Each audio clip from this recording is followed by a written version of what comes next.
Queridos, o contexto desse texto que a gente leu, ele traz para nós uma escola de profetas. Essa escola de profetas era algo até comum. A escola não era para profetas, mas eram para aqueles que desejassem compreender mais profundamente as coisas de Deus. Nessa escola, especificamente essa, não era uma escola comum, porque o professor dessa escola era o profeta Eliseu. O profeta Eliseu foi um dos maiores profetas que já passou nessa terra. O profeta Eliseu é aquele que, quando Elias, o seu antecessor, foi subir ao céu, o profeta Eliseu pediu que tivesse sobre ele unção dobrada. E Deus deu a este profeta. Então, não era uma escola comum, mas era uma escola que tinha um professor acima da média.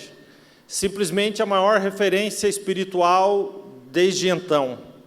Quando o texto começa, que está aí, esse versículo 1, que você pode ir acompanhando, a Bíblia vai dizer assim que eles disseram os filhos dos profetas, os alunos disseram a Eliseu: eis que o lugar que nós estamos, em que nós habitamos diante da tua face nos é estreito.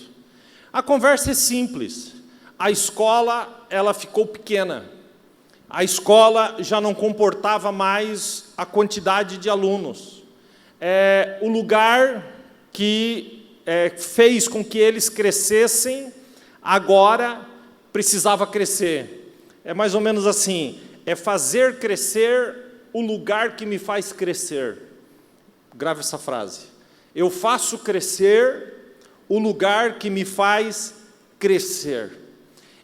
Os alunos, têm um desejo, uma vontade absolutamente legítima. Eles querem um lugar um pouco maior, para que tivesse um pouco mais de conforto. O número aumentava a cada dia. E eles estavam ali para aprender com aqueles que de fato poderiam ensinar. Que os seus ouvidos estejam atentos a quem de fato pode ensiná-los. Não empreste seu ouvido para quem não pode acrescentar nada à sua vida. Eles queriam estar ali para receber, acrescentar daquele que de fato tinha condições de fazer esse acréscimo. Mas é bom a gente abrir um parênteses. Não é porque o lugar ficou pequeno, porque agora o lugar estava pequeno, que o lugar não presta mais. O lugar não tem problema, gente. O único problema do lugar é o tamanho do lugar que ficou pequeno. Mas não é porque o lugar ficou pequeno que o lugar agora não presta. Aquilo que está dentro desse lugar cresceu mais que o lugar. E então há uma necessidade de que haja um aumento desse lugar. A gente, como ser humano, a gente tem a tendência de desqualificar aquilo que um dia já nos qualificou. Então não desqualifique a tua história, não desqualifique os dias pequenos, não desqualifique as pequenas coisas que você já viveu, porque isso não é bíblico. A Bíblia, ela enfatiza que a gente sempre tem que lembrar de onde veio, a gente sempre tem que lembrar os nossos começos, a gente sempre tem que lembrar que se hoje você está melhor, que se hoje você cresceu em alguma coisa, mas não se esqueça de onde você veio, e isso é bíblico. O próprio Senhor Jesus, ele diz: ser fiel no pouco, sobre o muito te colocarei. Ele está falando exatamente disso. E isso, gente, não é uma frase de Facebook, não. Isso é Bíblia. Zacarias capítulo 4, versículo de número 10, diz assim: não despreze os pequenos começos. Em outra tradução, esse mesmo versículo diz assim: não despreze o dia das pequenas coisas. Então, os dias dos pequenos começos, as pequenas coisas, a gente tem que lembrar da onde viemos. E a gente não veio do grande, a gente veio do pequeno. A gente não começou com aquilo que temos hoje, nós começamos com nada, porque nós temos que valorizar. O lugar para eles é pequeno, mas um dia esse lugar que hoje é pequeno também foi grande. Um dia, esse lugar que hoje já não me cabe mais para me ensinar, mas um dia me ensinou. Então a gente tem que valorizar pessoas e coisas que aconteceram na nossa vida e que muitos podem ver como pequeno. Não desqualifique porque você cresceu. Não desqualifique porque você subiu. Continue valorizando a sua trajetória, os pequenos dias, as pequenas coisas, os pequenos lugares. Não desqualifique aquilo que um dia te qualificou. Crescer é bom, gente, mas não se esqueça de onde você veio. Quando Davi finalmente vira uma celebridade nacional, quando ele mata o gigante Golias, após matar o gigante Golias, pronto, ele virou uma celebridade. Por quê? Porque o rei Saul havia prometido que quem matasse o gigante Golias, a sua casa, a sua família nunca mais pagaria impostos e se casaria com a filha do rei. Então a vida dele mudou ali, pronto, ele ficou grande. De repente ele explodiu, mas quando ele é levado à tenda de Saul, após vencer o Golias, Saul pergunta para ele: quem é você? Ele diz: eu sou filho de Jessé, lá de Belém. O que Davi quis nos dizer com isso? Hoje eu posso estar grande, eu vou entrar na família real, nunca mais vou pagar imposto, a minha vida mudou, eu virei uma celebridade, mas eu sei exatamente do lugar que eu vim, eu sei exatamente quem é meu pai, eu sei onde eu fui criado, eu sei o lugar que me qualificou para chegar aqui. Vocês estão entendendo isso ou não? Não desqualifique aquilo que um dia te qualificou. Agora olha que interessante o que está escrito aí nesse versículo. E disseram os filhos dos profetas. Eu gosto disso, porque eles não são profetas, eles são filhos de profeta. Agora eu te pergunto o seguinte: eles não são filhos de profeta, mas eles estão numa escola de profetas. Então, eles não são profetas, mas eles querem ser aquilo que os pais são. Vou repetir isso: eles não são profetas. Quem são os profetas? Os pais deles. E o que eles querem? Eu quero ser aquilo que os meus pais são. Então, olha que coisa interessante, eles já estão seguindo, eles têm um exemplo. Qual é o exemplo? Os meus pais. O que os meus pais são? Os meus pais são profetas. O que tu quer ser? Eu também quero ser profeta. Então, nós temos aqui um dos maiores exemplos de responsabilidade de pai e mãe. Porque a grande questão que nós estamos inseridos dentro de um contexto tão deturpado do que é paternidade e maternidade. Mas a pergunta que eu te faço para você que é pai e mãe aqui: os teus filhos querem servir o Deus que você serve? Os teus filhos veem em você a espiritualidade que devem ver? Os teus filhos veem em você um espelho de Jesus? Porque os nossos filhos vão desejar ser aquilo que somos. Logo, se eu amo o Senhor, os meus filhos vão querer amar o Senhor. E isso é tremendo, gente. Porque quando Elias, só um exemplo, quando Elias vai fazer uma oração em cima do Monte Carmelo, 1 Reis, capítulo 17, ele está ali contra os profetas de Baal, e a oração dele é nada mais, nada menos, para que desça fogo do céu e consuma o holocausto. Não é uma oração qualquer, mas sabe como é que ele começa? Meu Deus, Senhor Deus dos meus pais, de Abraão, de Isaque e de Jacó. Quando ele vai fazer uma oração a Deus, ele menciona que o Deus que ele está orando é o Deus que os pais deles também serviam. Então pesa sobre nós, para você que é pai e mãe aqui, ou será, guarde isso na sua cabeça, que você seja uma referência dentro da sua casa. Porque os nossos filhos vão amar aquilo que amamos. Então de nada vale, pai e mãe, você vir à igreja, essa ou qualquer igreja que você vá, e no caminho de volta para casa você vá reclamando da igreja, falando da igreja, murmurando da igreja, apontando a igreja, criticando a igreja, porque os teus filhos que estão no banco de trás vão ouvir isso e vão dizer: quando eu crescer eu nunca vou botar meu pé numa igreja. Não adianta nada quando o desespero ou a angústia bater na sua porta, você blasfemar contra Deus, porque não se esqueça que você é um exemplo para os seus filhos. E eu quero dizer para você que se você entendeu o que eu estou pregando aqui, com certeza, ouça o que eu estou lhe dizendo, os teus filhos servirão o mesmo Deus que você serve. Entenda isso. Nós pregamos para os nossos filhos dessa forma. Então está lá, os filhos dos profetas. Não eram profetas, mas os pais eram, e eu quero ser aquilo que os meus pais são. E o que os meus pais são profetas de Deus da terra, e eu também quero ser profeta de Deus na terra. Que coisa tremenda isso. Os filhos dos profetas. Eu acho interessante, porque no Velho Testamento, nós temos alguns personagens bíblicos que são chamados de tipo de Cristo, onde a gente, dentro da tipologia, a gente vê aquele personagem como um tipo de Cristo do Velho Testamento, como uma manifestação da graça de Cristo naquele personagem. Nós temos alguns, mas sem dúvida, um dos que mais arremete a isso é o profeta Eliseu. Quando a gente lê esse versículo, a gente observa como Eliseu é parecido com Jesus. Por quê? Porque os seus discípulos, os seus alunos, não tiveram a menor dificuldade em chegar em Eliseu e expor um problema. Assim é o nosso Senhor Jesus. Ele está nos chamando e dizendo: vinde a mim, o caminho foi aberto, eu sou o caminho, eu sou a verdade, eu sou a vida, você tem acesso à minha presença. Hebreus capítulo 10 diz que nós devemos entrar com ousadia no santuário pelo novo e vivo caminho que Ele nos preparou. Ele nos chama a essa intimidade. Então a gente observa que os alunos aqui, eles não tinham dificuldade de acesso a Eliseu. Os alunos podem perguntar ao professor, os discípulos podem perguntar ao mestre, e eles vão expor uma situação. E pode até soar, gente, de que ao expor a situação, o lugar que nós habitamos está pequeno. Pode até soar que eles falando isso pode dar a impressão de que o mestre não sabia. Eles estavam falando de algo que o mestre não soubesse.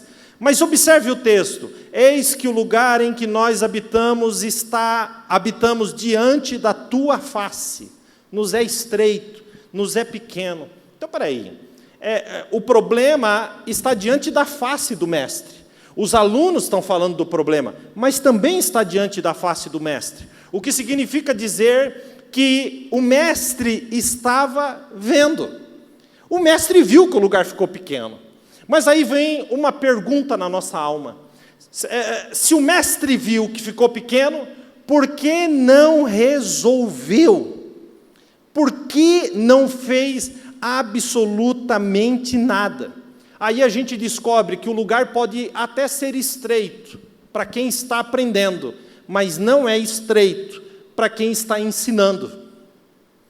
O lugar pode ser estreito para quem está aprendendo tem dificuldade com o lugar apertado, mas quem está ensinando, ensina mesmo na hora do aperto. Entenderam isso ou não? Então, quem está aprendendo prioriza o conforto, mas quem está ensinando prioriza o ensino. O que eu quero dizer com isso é que ainda que você, nesse momento da sua vida, esteja passando por um aperto, eu quero lhe dizer que mesmo no aperto, Jesus ensina. Mesmo na hora do aperto, Jesus continua ensinando. Jesus não ensina só no conforto. Jesus não ensina só na bonança. Jesus não ensina somente na hora que estamos subindo em cima dos montes. Jesus também ensina no vale. Jesus ensina na dificuldade. Jesus ensina no aperto. Senhor, mas tu não está vendo? Estou vendo, mas continuo ensinando. Senhor, mas tu não percebe? Percebo, mas continuo te ensinando. Porque mais do que o conforto, eu ensino. E o aperto traz ensino. Quem está entendendo isso, diga amém até aqui. Agora, o que eu acho tremendo é que o mestre, ele não é omisso. Porque quando os alunos chegam e dizem assim, não dá mais, o mestre sabe o limite. Oh, que bom, né? Que o mestre sabe o limite. Porque eu acabei de falar que ele te ensina no aperto, mas ele sabe até onde você aguenta esse aperto. Ele não é omisso. Ele não vira as costas, ele sabe até onde vai a tua capacidade de aguentar a luta. E quando chega no limite, ele diz, não, então agora nós vamos para um lugar um pouquinho maior, lá eu também vou te ensinar novas lições. É assim que Jesus trabalha na nossa vida. O mestre reconhece o limite do ambiente, e se ele reconhece o limite do ambiente, ele também reconhece o meu, ele também reconhece o seu limite. Agora aprenda uma coisa. Se você tem um coração ensinável, você fará crescer o lugar que você habita. Eles estavam ali para quê, gente? Para aprender. E eles cresceram tanto que o lugar que estavam ficou pequeno. Porque quem tem um coração ensinável faz crescer o lugar que habita. Isso aqui é uma chave. Quem tem um coração ensinável diante do Senhor fará crescer o lugar que habita. O que significa, pastor? Que se eu tiver um coração ensinável diante do Senhor, eu farei crescer o meu casamento. Se eu tenho um coração ensinável diante do Senhor, eu farei crescer a espiritualidade dos meus filhos. Se eu tenho um coração ensinável, eu farei crescer as coisas lá no trabalho que eu trabalho, no negócio que eu tenho, na casa que eu habito, porque quem tem um coração ensinável faz crescer o lugar que habita. Entenda isso. Quem tem um coração ensinável faz crescer a igreja que congrega. Porque quem tem um coração ensinável, tudo que ele põe o pé cresce junto. Porque quem é que cresce? Aquele que aprende. Quem é que cresce? Aquele que tem um coração aberto para aprender. Então, se eu aprendo, eu faço crescer o lugar que eu estou. Guarde isso para a sua vida. Abra o seu coração para aprender da parte do Senhor nessa noite. Se o seu coração se abrir para os ensinamentos do Senhor, tudo que você colocar a mão crescerá. Onde você colocar a planta do seu pé crescerá. O que significa? Crescerá as bênçãos de Deus na sua casa, no seu trabalho, na sua vida e até na igreja que você congrega. Louvado seja o santo nome do Senhor por isso. É maravilhoso. Mas pastor, você não sabe o que eu estou vivendo. É estreito demais. Mas no fundo, de vez em quando a gente precisa entrar no estreito. Porque são em lugares apertados que a gente chega mais perto um do outro. Porque são em lugares apertados que eu consigo perceber a dor do outro. São em lugares mais apertados que eu consigo me importar com o que o outro está passando. São em lugares mais apertados que não dá para eu passar e fazer de conta que não vejo. Às vezes o aperto que Deus coloca na nossa vida é para que a gente possa enxergar melhor quem caminha junto com a gente. Mas em todo o processo, Jesus está nos ensinando. Uma vez agora que eles pediram ao mestre, observem que coisa tremenda está aí. O lugar é estreito. Versículo de número 2, por favor. Observe. Vamos, pois, esse é o plano dos alunos. Vamos, pois, até o Jordão e tomemos de lá cada um de nós uma viga e façamos-nos ali um lugar para habitar. E o que é que ele disse? Ele disse, ide. Bom, quando você lê esse versículo aí, observe a conjugação verbal. Nós temos uma conjugação verbal no plural. Vamos, tomemos, façamos-nos. São palavras que você encontra dentro desse versículo. Repito elas. Vamos, tomemos, façamos-nos. Por quê? Porque eu não faço nada sozinho. Porque para fazer as coisas eu preciso do outro. Porque Deus não nos criou para fazer coisas ou as coisas todas sozinhas. O Senhor nos chamou para a comunhão. É entender que a gente precisa do outro. Por isso, eles estão falando, o nosso plano é ir em comunhão àquilo que a gente vai fazer. Agora, olha que interessante, eles dizem assim, vamos, pois, ao Jordão e tomemos, plural, de lá. Agora, olha como muda para o singular, cada um de nós, uma viga. Jesus trabalha assim, vocês caminham na comunhão, mas ninguém fica um nas costas do outro, porque todo mundo sabe a responsabilidade que tem diante de Deus. Então assim, nós estamos em comunhão? Sim. Vamos caminhar juntos? Sim. Mas chegando lá, cada um, olha a individualidade agora, cada um vai cortar uma viga. É assim que acontece, queridos. A comunhão, ela é tremenda. Agora eu pergunto para você, ok, eu vou em comunhão, chegando lá eu tenho uma responsabilidade individual, qual é cortar uma viga? Sim ou não? Sim. Mas eu pergunto para ti, dá para fazer uma casa com uma viga? Não. Aí eu volto para a comunhão, porque a minha viga junta com a viga do meu irmão, que junta com a viga da irmã, que junta com a viga de tudo aquilo que a gente está fazendo, e aí na comunhão a gente junta aquilo que nós estamos fazendo na individualidade, e aí a casa do Senhor, o propósito do Senhor, o reino do Senhor cresce. Vocês estão entendendo isso? A comunhão é individualidade. Não é porque nós estamos aqui em comunhão que você pode ir na onda.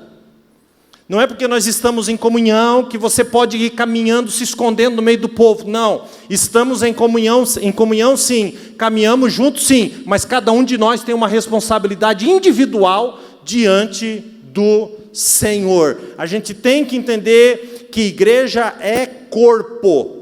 Igreja é corpo, com muitos membros, cada um tem uma função, dons diferentes, mas fazemos parte de um corpo. Somos diferentes na individualidade, mas fazemos parte do mesmo corpo quando juntamos tudo. Quem não entende isso, vive uma vida atrofiada espiritualmente, e esta vida atrofiada espiritualmente pesa o corpo, ela dificulta o caminhar do corpo. Então não seja motivo de dificuldade do corpo de Cristo, que é a igreja de Deus na terra, caminhar. Tome posse da sua responsabilidade e faça as coisas para as quais vocês foram chamados para fazer diante de Deus. Esta é a palavra. Agora olha que coisa tremenda. Eles têm um destino. Qual é o destino? Caminhar para o Jordão em comunhão. Então qual que é o destino da igreja? Caminhar para o céu em comunhão. Eles têm um propósito. Qual é o propósito? Cada um vai cortar uma viga. O que isso significa? Que o meu propósito é puxar para mim a responsabilidade que cabe a mim. Só falta uma coisa. Eles precisam de uma ordem. Então vamos ler a última palavra desse versículo no 3 comigo. 1, 2, 3, ide. Se eu tenho um destino, e eu tenho um propósito, então só me falta uma ordem. Qual é, pastor? Ide.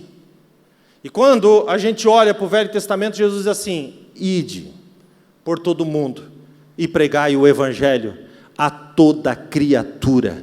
Quem crer em mim e for batizado será salvo, mas quem não crer será condenado. Agora olha a autoridade de quem manda a gente ir. Ele diz assim, e estes sinais seguirão aos que obedecerem o ide. Em meu nome expulsarão demônios, falarão novas línguas, pegarão em serpentes, e se beberem alguma coisa mortífera não lhes fará dano algum, e se impuserem a mão nos enfermos, os enfermos serão curados, porque o ide traz a autoridade. Ide. Eu já tenho o destino, tenho ou não tenho? Tenho. O destino é o céu. E como que eu chego lá? Em comunhão. Eu já tenho o propósito, tenho ou não tenho? Qual que é a minha responsabilidade dentro do corpo de Cristo? Eu já tenho a ordem, tenho ou não tenho? O id, sim ou não? Tenho. Já tenho o id. O que eu faço então? Eu vou. Agora olha que coisa tremenda, versículo 3, olha como começa. E disse um. Quantos disseram? Quantos eram? Muitos. Tanto é que a escola ficou pequena. Mas somente um disse, um só disse, serve-te de ires com os teus servos. E disse, eu irei. Outra tradução diz assim, e só um perguntou, não gostaria de ir com os teus servos? Sim, respondeu ele.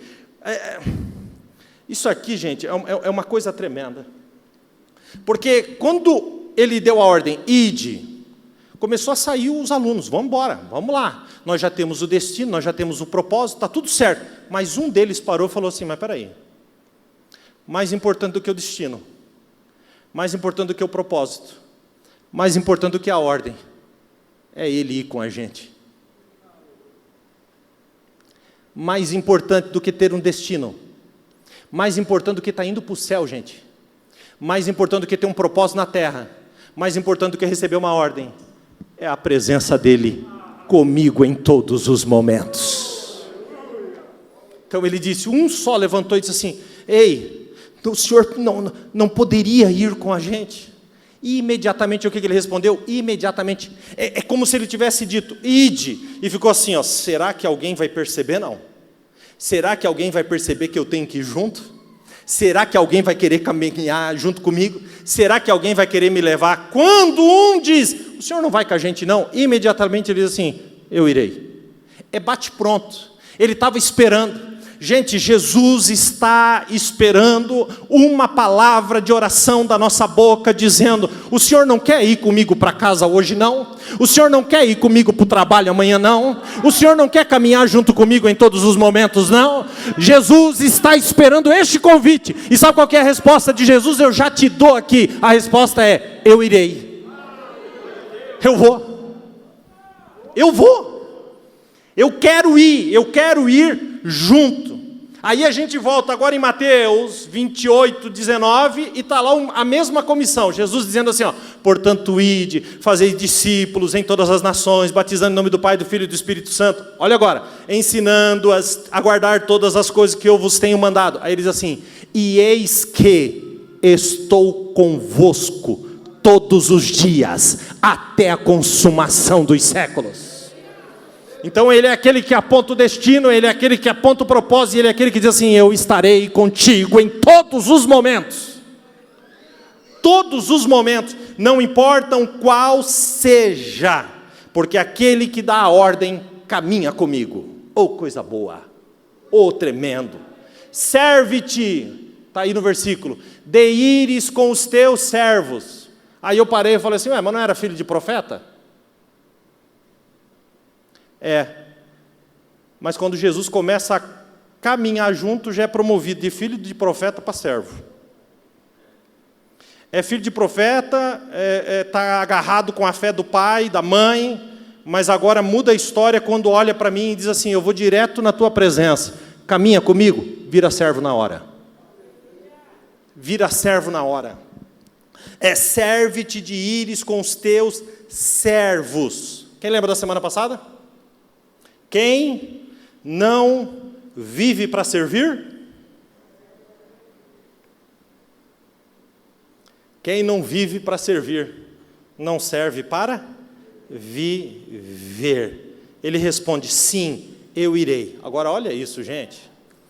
A Bíblia é um negócio assim, que dá vontade de comer com colher. Olha o que acontece no versículo seguinte, vamos lá no 4. E, leia comigo até o ponto vírgula aí, 1, 2, 3,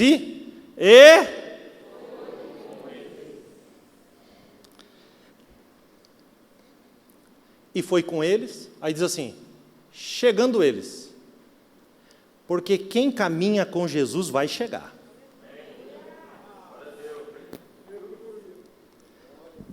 Tu vai comigo? Vou. Acabou, então eu vou chegar. Se Jesus contigo vai. Como é que é o hino? Se Cristo comigo vai, eu irei. E foi com eles. Por que eles chegam? Porque quem caminha com Jesus chega. Quem caminha com Jesus não fica na beira do caminho. Quem caminha com Jesus chega, porque Jesus vai com quem chega. E quando eles chegam ali, o que está escrito aí? Cortaram madeira. Mas espera aí, pastor, se Jesus vai comigo e eu chego, quando eu cheguei lá, a casa já não tem que estar pronta? Não, Senhor. Jesus vai contigo e quando você chegar lá, você vai cortar a viga, você vai trabalhar, você vai fazer, porque Jesus vai contigo, mas não entrega na sua mão, Ele trabalha com processo. O problema de hoje, gente, é um evangelho pregado, que prega que Jesus vai com a gente e entrega a casa pronta. Não entrega. Ele vai contigo e estará lá vendo você cortar a viga, porque tem processo para a casa crescer, tem processo para a casa ficar pronta, tem processo para a expansão. Agora, a grande vantagem é que Ele está comigo. Ele está comigo. E cortaram madeira. O propósito agora vai ser iniciado. Qual é o propósito? Aumentar, expandir o reino. Não é porque o mestre está junto que a gente não precisa fazer a nossa parte. Quem entendeu, diga amém? Então levante a sua mão junto comigo. Põe um dedo para cima assim e fala para quem está perto de você: faz a tua parte, meu filho, pare de reclamar. Jesus está contigo, pare de reclamar.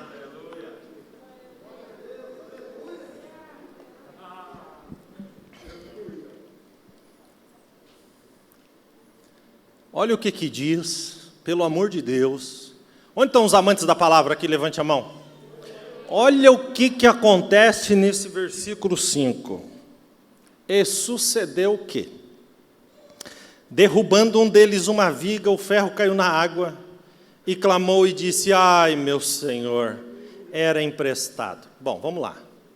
Eu acabei de dizer que um deles, quando recebeu a ordem, parou e disse assim: vai comigo. Vai com a gente.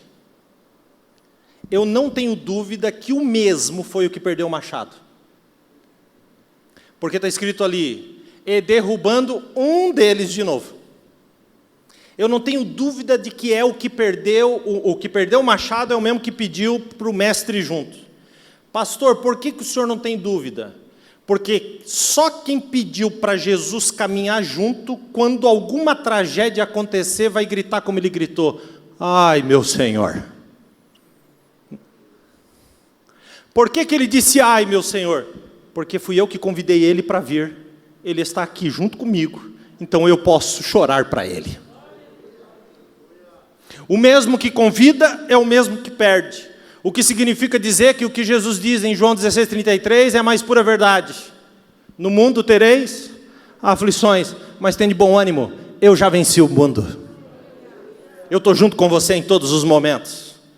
Então, o mesmo, ele grita: ai, meu Senhor, porque só grita assim quem sabe que o Senhor está perto. Só grita: ai, meu Senhor. Não, ele não falou assim: meu Deus, perdi meu Deus, não sei o que fazer, vou mandar um WhatsApp aqui. Não vou ligar aqui, não sei. Não. Aconteceu algo terrível aqui agora? Sim. Eu vou direto àquele que pode resolver. Ai, meu Senhor. Ele não disse: ai, alunos, pulem aqui junto comigo, cada um mergulha numa parte do rio. Não. Ai, meu Senhor.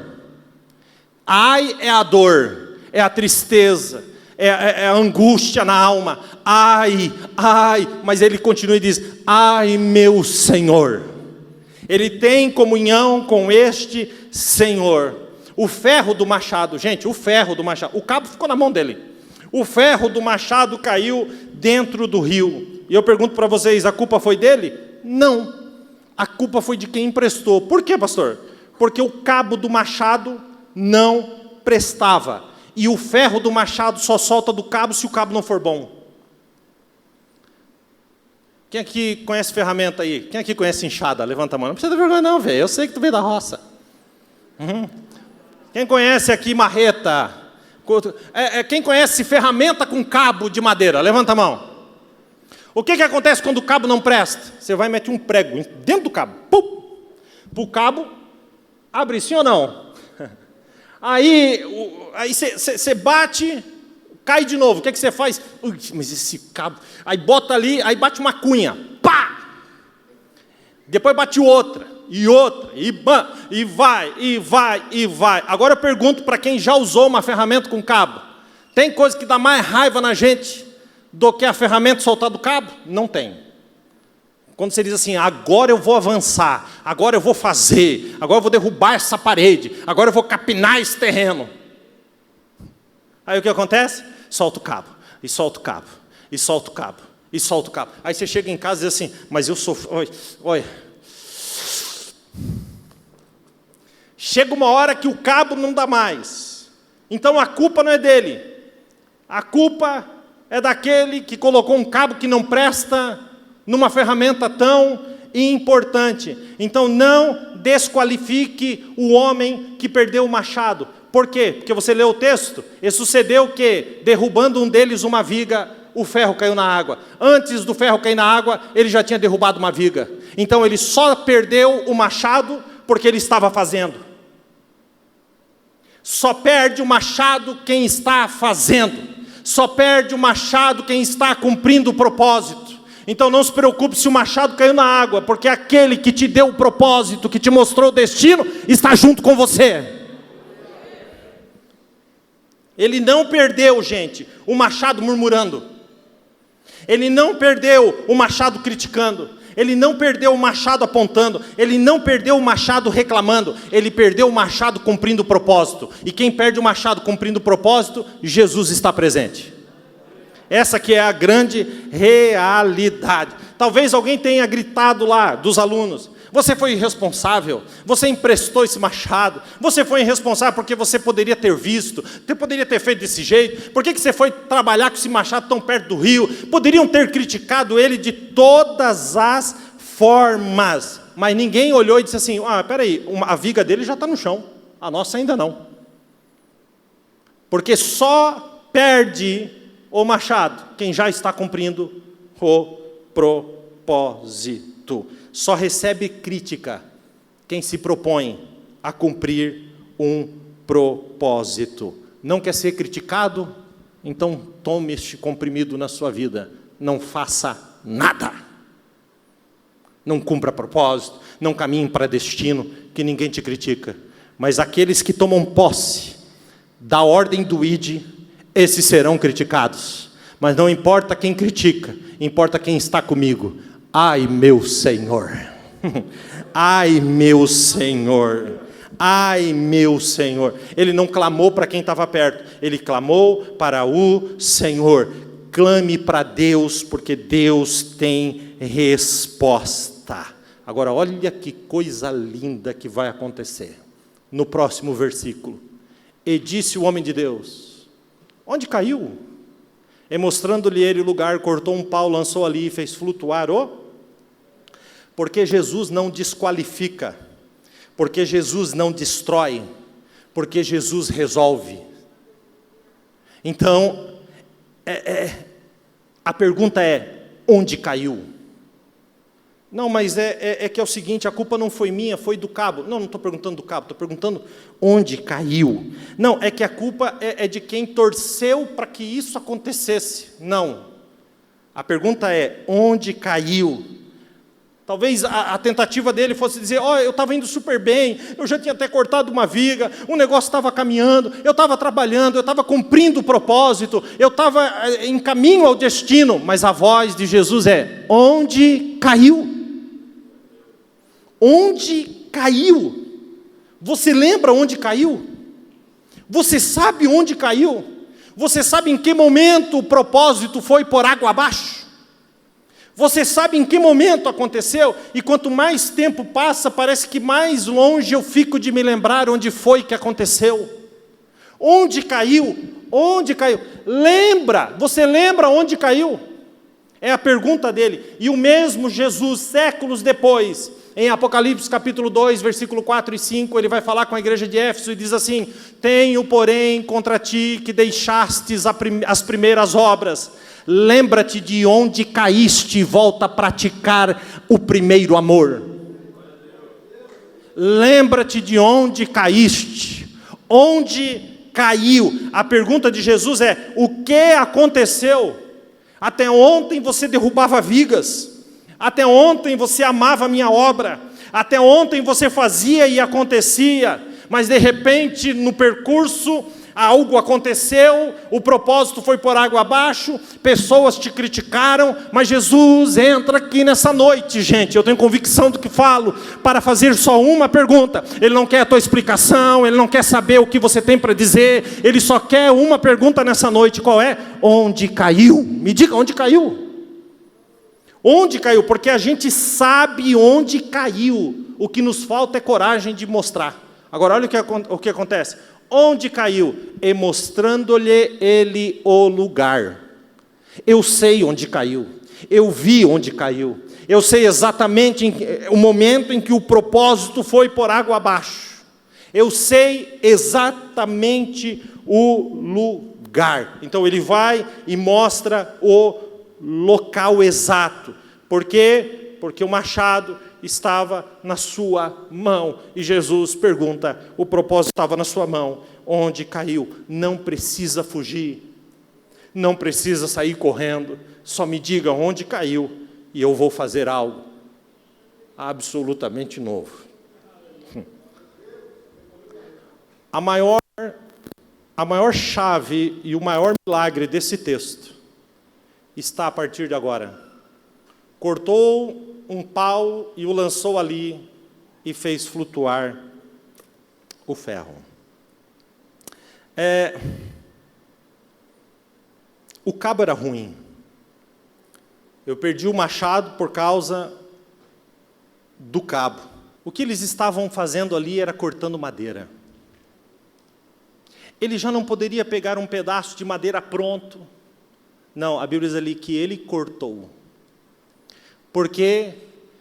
Porque ele nunca vai usar as coisas que fazemos.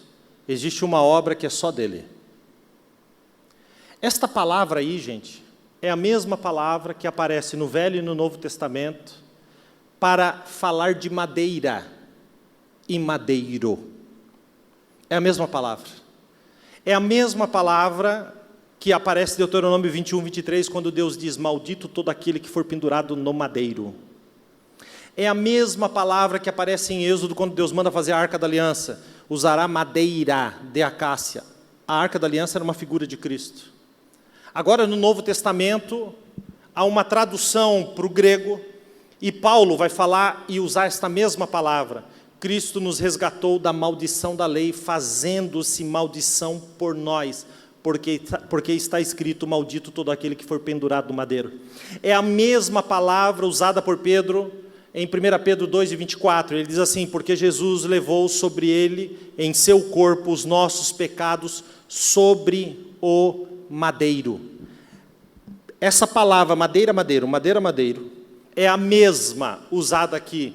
Ele corta uma madeira, é a mesma palavra que aponta para a cruz, a mesma palavra que aponta para a obra de Cristo, é a mesma palavra que aparece aqui. Então a gente tem que compreender algo extremamente, extremamente importante, que a gente percebe aqui, que ele não pegou um graveto qualquer, um pedaço de madeira que tinha ali, não. A Bíblia diz que ele pega e ele corta, e ele faz, porque a obra é dele. Então, se esta madeira que ele lança nas águas representa a cruz e a sua obra, então a gente pode transformar esse texto da seguinte forma: onde caiu? Aqui, ele lança a sua obra, ele lança a cruz sobre as águas. O Rio Jordão é um rio que tem fluência de água, correnteza de água. Quando ele lança na água, fica parado. A água corre, a correnteza vem, mas fica parado. E eu vou dizer mais para você. Por que que ele lança sobre as águas este pedaço que foi feito pelas próprias mãos dele? Porque o machado estava sem cabo. Então o que ele lança nas águas é a sua obra, um cabo, para o propósito, o machado que se perdeu. E se ele lança um cabo nas águas, e a correnteza passa e não leva o cabo, por quê? Porque a obra de Cristo é mais poderosa do que qualquer tempestade, do que qualquer correnteza, nada leva a sua obra embora. Ele lança sobre as águas o cabo representa a sua própria obra. O machado está onde? O ferro do machado está lá no fundo do rio. No fundo do rio tem lama. A lama abraçou o ferro. A lama engoliu o ferro ficou impossível de ser achado. Mas quando a obra é lançada, o ferro do machado no fundo do rio começa a mexer. Efésios 2,5 diz assim: estando nós mortos em nossas ofensas e pecados, dentro da lama, Jesus nos vivificou juntamente com ele, porque pela graça somos salvos. A lama, talvez, quero conjecturar aqui, talvez quando o ferro mexeu, a lama gritou: já é meu, tudo que cai aqui eu engulo, eu sujo, eu lameio, ninguém mais acha, ninguém mais encontra, mas lá em cima, o poder da cruz é lançado sobre as águas, e não tem lama, não tem sujeira, não tem imundícia que segura o propósito de Deus na sua vida, pelo poder da cruz do Senhor. Não tem. Mas pastor, está dentro da lama, então tome Romanos. Onde o pecado abundou, superabundou a graça. superabundou a graça. Impossível o machado ser tirado da lama e ser encontrado naquele lugar. Impossível o machado flutuar. Impossível o machado voltar a trabalhar. Sim, é impossível, mas ele diz, lá em Lucas capítulo 1:37, porque para Deus nada é impossível. Nada é impossível. Agora eu vou mais longe. Por que ele lança o cabo sobre as águas? Porque o machado estava sem cabo. O machado sem cabo vale para quê, gente? Para nada. Então escute bem o que eu vou dizer. O ferro do machado é arrancado da lama, sobe e se encaixa no cabo. Porque a obra da cruz se encaixa no propósito de Deus na nossa vida. Propósito sem cabo não é propósito. E a obra foi feita por causa do propósito. Um depende do outro. Pastor, como é que encaixa tão perfeitamente? Porque um foi feito para o outro. É por isso que você olha na frente do espelho e assim, parece que não dá certo, parece que nada se encaixa, parece que as coisas não acontecem. Sabe o que é isso? São cabos emprestados no mundo. Mas Jesus veio aqui nessa noite para te dizer, para dar certo, para encaixar, para as coisas funcionar, existe a minha obra que entra dentro do teu propósito, e juntos eles cumprem aquilo para o qual foram chamados. É por isso que muitas vezes a gente não entende, como a gente tem tudo e não tem nada, como a gente tem tanta coisa e não tem nada, como tem um buraco dentro da nossa alma. Você sabe por quê? Porque são cabos emprestados, as coisas não funcionam, parece que vai dar certo, não dá, parece que aumenta, a angústia, a tristeza, as frustrações aumentam ainda mais. Mas louvado seja Deus que nessa noite lança no teto dessa igreja e sobre todos aqueles que nos ouvem nessa noite, lança a sua obra, e o machado começa a mexer lá embaixo. Ninguém viu, ninguém sabe onde está, não sabe como é que foi parar lá, mas você sabe onde caiu. Mas a obra da cruz traz de volta à vida aquilo que estava morto. Que coisa tremenda. Só responda para mim, onde caiu? O propósito vai se encaixar com a cruz. E por que se encaixa? Porque eles foram feitos um para o outro. Há uma ordem de Deus nesse lugar sobre nós. As coisas vão se encaixar. As coisas vão se encaixar. Pastor, mas não basta o cabo ser perfeito. Mesmo que seja perfeito para o machado, tem que ter algum ponto de contato, para que ele não solte. É verdade. Vocês não estão errados, não. Qual é este ponto de contato? Quando a obra da cruz se encaixa com o propósito que ele tem na minha vida, o Espírito Santo sela. E agora os dois se tornam um. Vou repetir. Por que que o machado não vai mais escapar? Tudo bem, entendi, o cabo é perfeito, mas com o trabalhar ele solta. É verdade. Mas aí vem a obra do Espírito Santo e sela. Sela. E depois que ele sela, ele queima. E derrete entre o cabo e o ferro.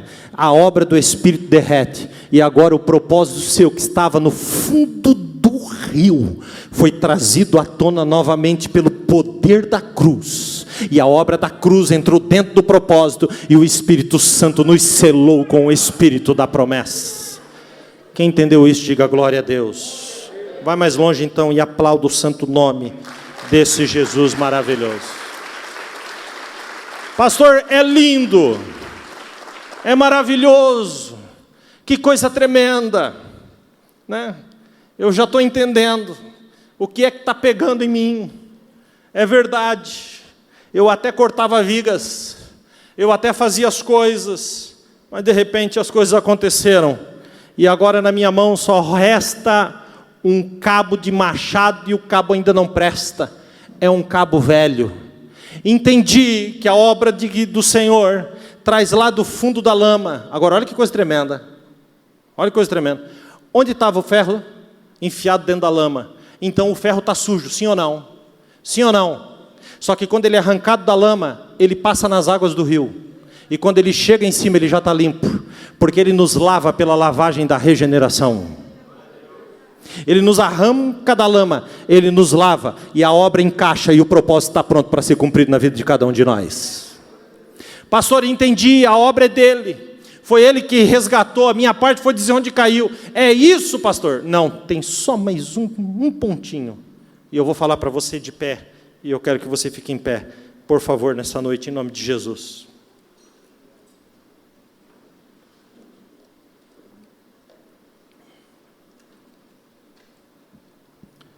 Eu vou terminar. Olha o que diz o versículo aí. Não, por favor, no anterior. E disse o homem de Deus, onde caiu, e mostrando-lhe ele o lugar, cortou um pau e o lançou ali, e fez flutuar o ferro. As coisas que a gente faz para Deus não tem peso. É fácil.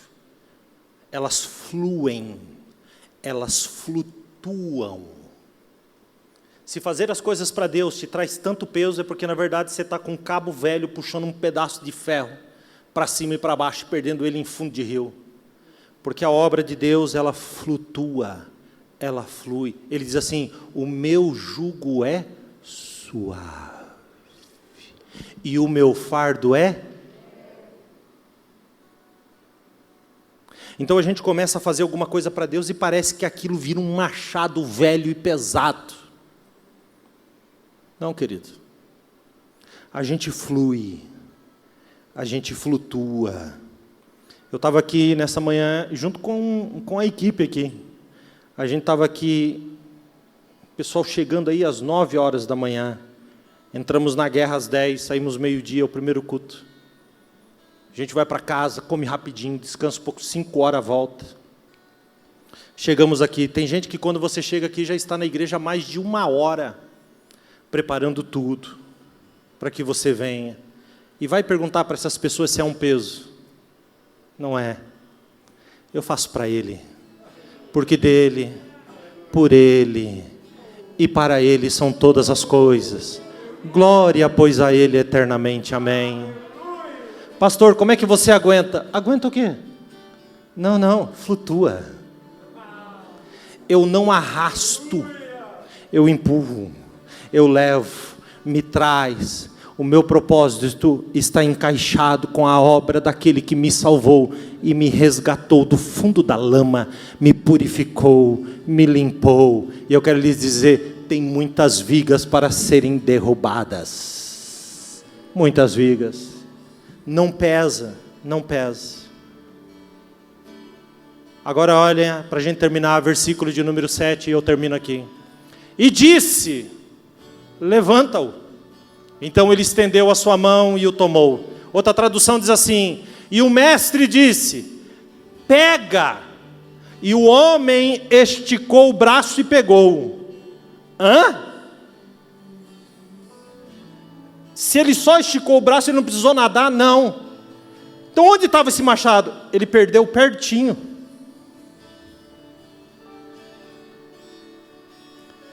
Jesus está dizendo nessa noite, tu perdeu, mas ainda continua pertinho de ti. É que tu não sabe. Mas deixa eu lançar a obra da minha cruz. E isso tudo vai vir à tona. E quando vier à tona, o que eu faço? Estica o braço. Estende a mão, porque eu vou colocar nas tuas mãos de novo. Nas tuas mãos de novo. Estica o braço. O ferro veio lá do meio da lama. O ferro flutuou, o cabo encaixou, o Espírito selou, o propósito encontrou a cruz. A cruz é perfeita, a perfeição da obra da cruz aperfeiçoará o meu propósito. Então está lá o homem. Está lá o homem. Observe aqui, está lá o homem. O machado flutua. Ele olha, está lá o homem. Olha aqui, está lá o homem. O mestre grita, estica o braço, estende a mão. Talvez alguém fosse olhar e fosse dizer assim, e o velho? E o cabo velho? Não, o cabo velho você joga. Porque para pegar o novo tem que se desfazer do velho. Aí ele joga. Quando ele joga, afunda o cabo. Aí alguém diz para mim assim, errado, pastor, porque cabo não afunda. Tá certo. E machado flutua?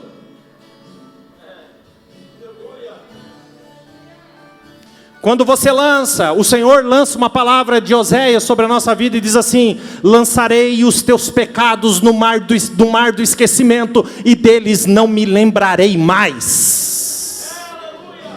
Quando o velho é lançado, ele afunda, e a correnteza leva. E eu acho que Jesus ainda põe uma plaquinha: proibido pescar, nada mais arranca esse cabo velho de lá. Ele lança o cabo velho, bom, a mão está livre, é só esticar a mão, esticar o braço, estender a mão. Queridos, nessa noite eu vou terminar dizendo: estique a mão, estenda a mão, porque o Senhor está aqui nessa noite dizendo: a minha obra está sobre a sua vida, e eu arranco da lama todos os sonhos, todos os propósitos, tudo aquilo que um dia te mandei fazer. No meio do caminho você foi se perdendo, mas eu estou contigo em todos os momentos. Eu também estava lá quando você perdeu o machado, eu também estava lá quando o propósito caiu, eu te vi chorar, eu vi quando você clamou, e nessa noite eu lanço a minha obra sobre a sua vida e trago à tona tudo aquilo que estava perdido e sumido, para cumprir o propósito na terra. Não é possível que esta palavra não queime no seu coração. O que acontece é que talvez domingo após domingo você vem à igreja e vai embora com o cabo velho na mão. Vai embora com o cabo velho na mão. E Jesus está dizendo: chega, chega, chega. A palavra do Senhor nessa noite é 2 Coríntios 5:17. Assim que se alguém está em Cristo, oh, que coisa gloriosa, nova criatura é. As coisas velhas se passaram, tudo se fez novo. E tudo isso provém de Deus, que nos reconciliou consigo mesmo na obra de Cristo. Você estava no fundo de um rio, tomado pela lama, mas hoje você está aqui, e faz dias que o ferro está mexendo, está subindo, está sendo lavado pela palavra, mas o Senhor marcou esta data contigo para dizer: hoje a minha obra entra dentro do teu propósito. Hoje o Espírito Santo nos sela de novo, e nós vamos cumprir juntos o propósito. E Ele dizia: eu vou estar com você. É um recomeço, um novo tempo, uma nova oportunidade. O que eu faço, pastor? Larga o velho e estende a mão para o novo. Faça como a mulher do fluxo de sangue, em Marcos capítulo 5:28, ela disse: se tão somente eu esticar o braço, se tão somente eu estender a mão e tocar na orla dos seus vestidos, eu sararei. E quando ela tocou, Jesus parou e disse: saiu virtude de mim. Por quê? Porque Ele é lindo, Ele é maravilhoso e Ele é poderoso. Nós vamos dizer isso, que Ele é poderoso, porque há uma guerra espiritual nesse lugar, mas as correntes estão sendo quebradas, porque maior é o que está conosco, mais poderoso é o que está conosco.